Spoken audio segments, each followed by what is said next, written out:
Or cut it. No, just keep talking. All right. Just go. What?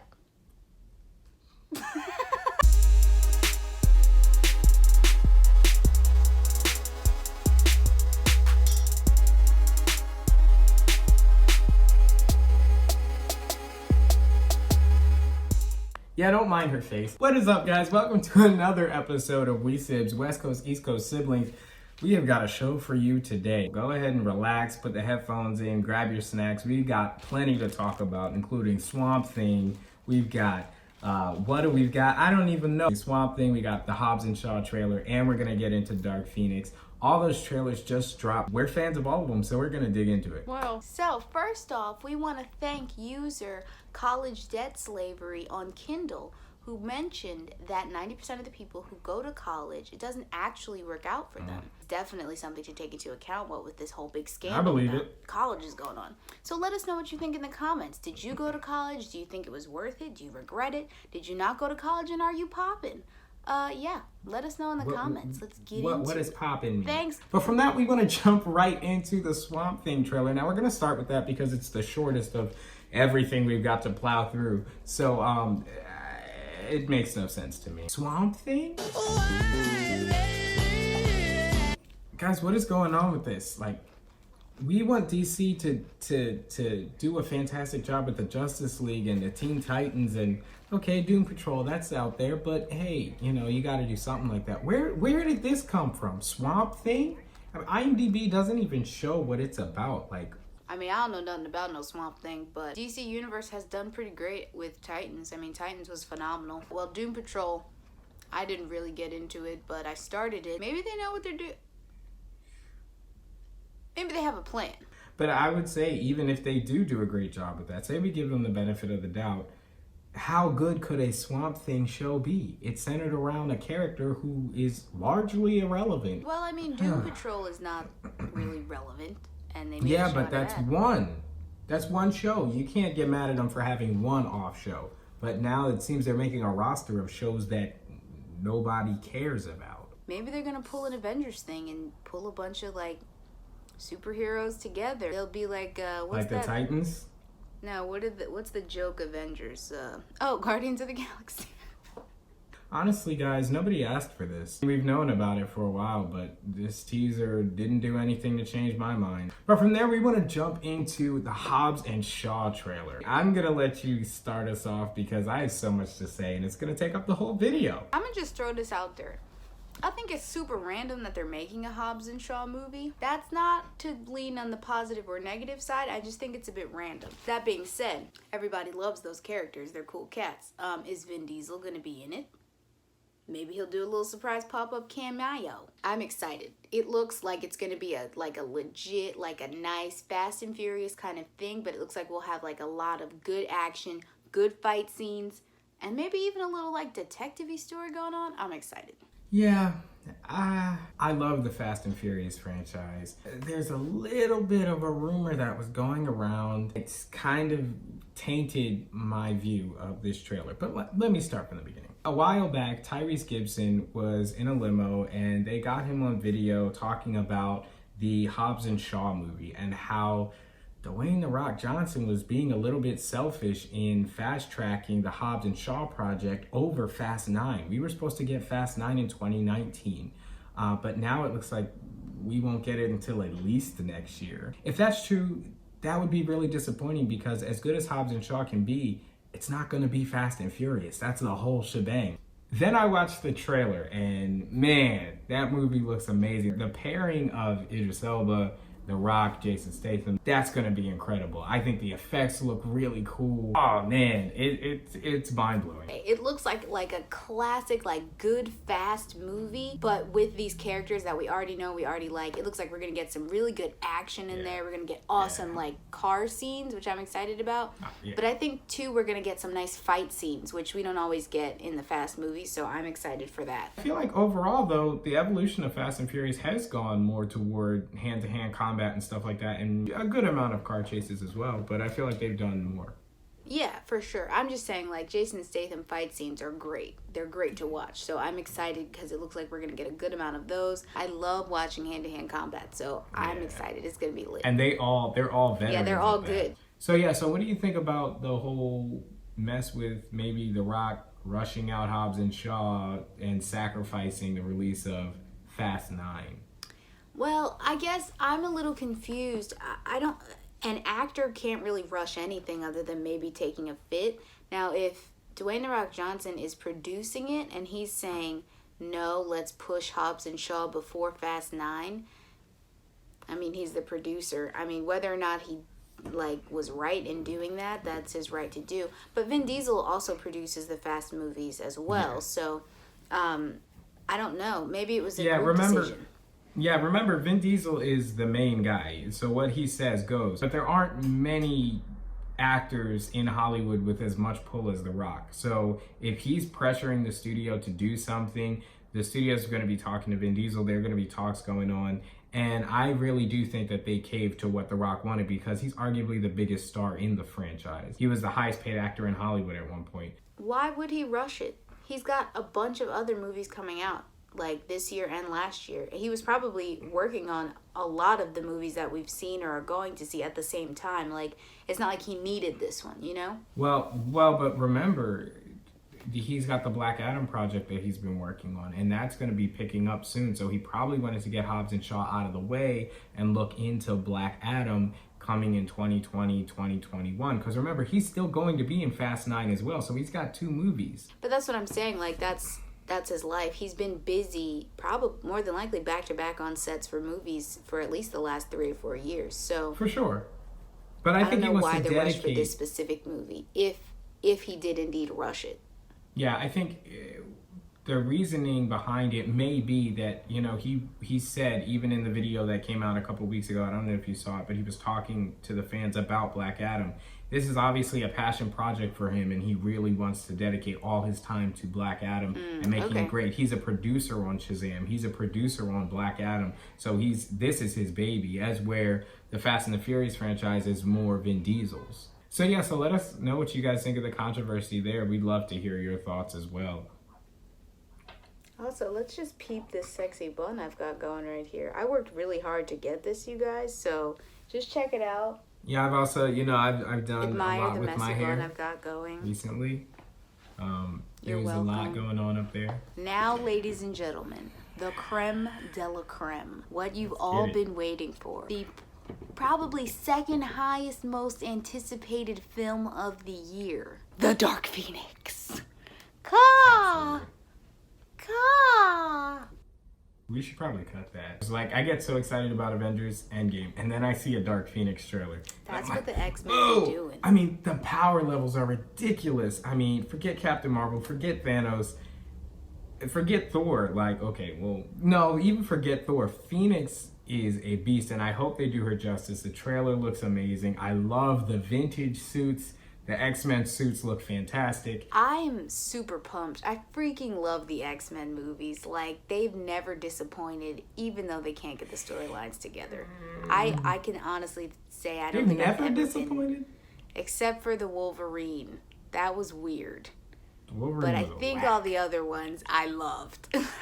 What to talk about first? Let's talk about Sophie Turner. Sophie Turner blowing it up. Her acting job. What in the world? I didn't know she could act like that. I didn't know she had. I knew she could act because she's good in Game of Thrones. She's very cold in Game of Thrones, but in this, she's straight up like evil, but like genuine. I'm like, oh girl, you good, you bad. Oh my gosh, that scene where she's with Magneto and he says something and she's like, he's like, are you threatening me? That's right. She's like, that's not a good idea.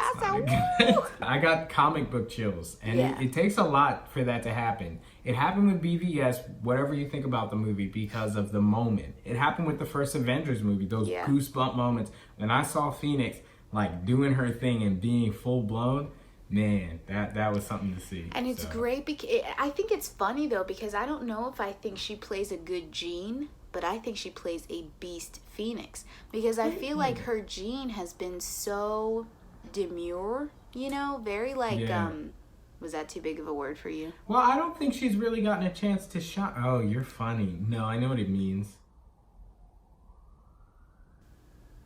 Anyway, she seems very average as Jean, and maybe that's what it is. Jean is just a girl, a victim girl of her amazing powers, but... I don't know. I don't think she's gotten enough shine. I don't think there's been enough attention on her. Remember, even in Apocalypse, the only time we saw her was when she went full Phoenix and like straight up murked Apocalypse. But in the normal just being Jean moments, I don't think we had enough of that. But I think we will get plenty of it in this movie. So I'll hold off my judgment on that until I see it. One thing is we both agree that she's a beast as Phoenix, like. Yeah, no question. Hold on, there are police sirens because I live in the hood of Boston. It looks fantastic. If they do end it after the 18 years and it's completely destroyed and they reboot it for the MCU and don't bring any characters, it looks like it's not going to disappoint. Could it? Maybe, but from the trailers... Yeah, I don't see how. I don't see how it's going to disappoint. Mystique...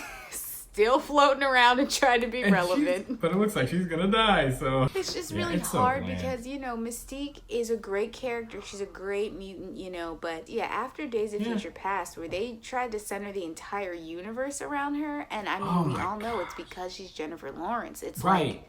They made it her franchise, and that's something that made me so frustrated, and that's why I'm a little hesitant to say that all the X-Men movies have been perfect. I think they missed out on a lot of good storytelling by getting caught up in the star power of Hunger Games Jennifer Lawrence and centering a lot of the story around her. She got so much screen time. At the end of the day, guys, X-Men is about Magneto and Charles Xavier. When it comes down to it, it's about them. And, you know, you get into the Storm, the Cyclops, and the Jean and Wolverine. That's all great. But it's about them. And I think out of the blue, Jennifer Lawrence playing herself, you know, it's not even like she was playing Mystique. She was playing J-Law. Yeah, I agree. But that's another thing that I love about the X-Men cast, especially. They are all such good actors that you automatically gravitate to them and the characters that they're playing because they do such a phenomenal job, you know? Yeah, that's fair. So it's like Days of Future Past, yes, we spent more time than we wanted to on Mystique, but we still got, I mean, phenomenal, even Quicksilver moments. We got awesome, like, Fassbender Magneto moments. Like, we're still getting good X-Men character moments. It's just we're getting too much of Mystique. Yeah, that's so well said. And I'll tell you what, and I don't know this, but maybe spoiler warning, I think she'll be dead in the first act of the film. I think that's one of the catalysts that sets off the whole chain of events. I think she kills You think Mystique. She's going to kill Mystique? Yeah, absolutely. It does seem that way. Yeah, they've alluded to it in the trailers. We know this is the last movie. J-Law's probably looking to do other projects. Even if they did make another movie, she's probably like, I'm done. I've done my fair share of Mystique. So yeah, I think she'll be killed in the first act for sure. That's going to be a catalyst for Magneto eventually saying, the girl needs to die. Like, yeah. One thing I do have a problem with, and it looks like in the trailer, is that Phoenix enters Jean through a spaceship crash. That seems a little odd. That's not canon. Well, remember, the Phoenix is a space entity, so you gotta be in space somewhere. If you think about it, most of the all of the X-Men movies have been on Earth, and so they just needed a quick excuse to get the X-Men in space. So, okay, NASA mission, we need to get the Phoenix and Jean in space so that they can meet. My other question is, it's Jessica Chastain. Who is she playing? Nobody knows yet. So that not even IMDb is crediting her with who she's playing. There's a whole bunch of theories about who she is. There are theories saying she could be a Skrull. That's what a lot of people are using to say, oh, maybe they're going to tie it into the Avengers universe when it's all said and done. She could be a Skrull. I don't know. It seems pretty far out there, but it would make sense because they're not releasing who she is. Because if they release that she's a Skrull, I mean, Marvel fans, they're going to lose their minds. She could be a personification of the Phoenix that Jean sees. No. I mean, that's almost certainly not the case. Well, fine. No, I want to let you dream. Whatever. That's not, okay. I don't want to dream anymore. Yeah. Now, this movie doesn't come out until June 7th. However, we gotta get on film who we think is going to bite the bullet. I think Mystique is going to be the first one to go. Are we so sure that someone's going to die? Oh yeah. It's funny that both of these movies are happening in the same year, Endgame and the last X-Men movie under Fox, because people are going to die in both of these movies. So things I literally can't deal with and don't want to talk about are people dying in Endgame. No, thank you. people are really Know going this out of their now, way to kids. spoil this movie. Spoilers are bad for you. Don't do it. So 2 people that you think are gonna die. You can't use Mystique because I already said that. You give your one, It's just then so I'll weird give because since Days of Future Past and the whole timeline's all wackadoo and switched up, literally anyone could die because we're in a different stinking timeline. I was gonna say Magneto, but he's real slippery. He never dies. I mean, he does, but like he mad slippery about it. Maybe the professor dies. I mean, here's the issue. They're both so young. And if they were to die, you would expect to see Ian or Patrick dying as like the full-fledged versions of Magneto and Xavier. Even Cyclops, who could die and it would be a good piece, he's too young. That's my main problem. Like, because they're so young, they have so many stories. I don't think it's a good idea for anyone to die. Marvel's taken over. Kevin Feige said when he was asked about X-Men, he said it's going to be a long time. They did the reshoots late last year. It was probably because they had to end it. They had to end the entire franchise. Feige and the Marvel crew are not planning to bring in X-Men characters for at least 5 years. They have already written the next phase of Marvel movies, which include a Doctor Strange, a Captain Marvel, a Black Panther 2, Yeah, I get it. and Spider-Man, and so they're not going to bring it in. So if we're not seeing X-Men for 5 years, yeah, they need to kill some people. They need to give us something to remember. Are we cutting all the actors? Yes, they're gone. They're done. They're donezo for 5 years, remember. I think that's a shame because Sophie Turner's performance deserves to go on longer. Even just maybe, based on we the don't trailers. know. I mean, we think she's going to be great, but we don't really know that. Here's the thing, though, and this is why I know they're going to just cut ties. 5 years is too long to keep any actors on hold, especially ones in a big franchise like that. Yeah, so James McAvoy, and shout out to the La Quente Ledger real quick, Zach is going to do an episode on that. Yay, Zach. He's already expressed interest in playing the Riddler. Oh, McAvoy. Yeah. I love you, but why? Well, if we're ending the franchise, chopping the actors out, then I'm going to say they can all die. Because it doesn't matter. This has been one intense, serious, no jokes episode of We Sibs. We're not the kind of people who laugh. And let me tell you, if you like that kind of stuff, like, comment, and subscribe. Because sometimes we do laugh. But not often.